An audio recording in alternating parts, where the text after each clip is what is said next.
لم کنیم غږیږي خو څه خوی یاستې یا درنډې نرس مدار ښکار ته راغلی یو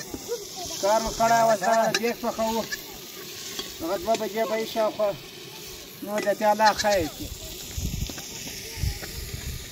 زموږ نه چې هغه چیرې وخېځاوه هغه شرفان څه شی هغه یا څه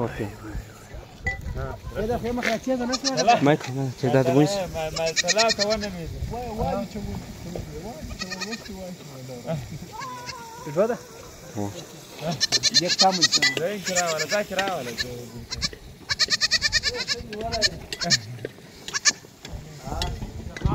يا مي خاطر لا نسمعوا ولا ولا فريش وقت بدك يا سيدي يومك في كلاي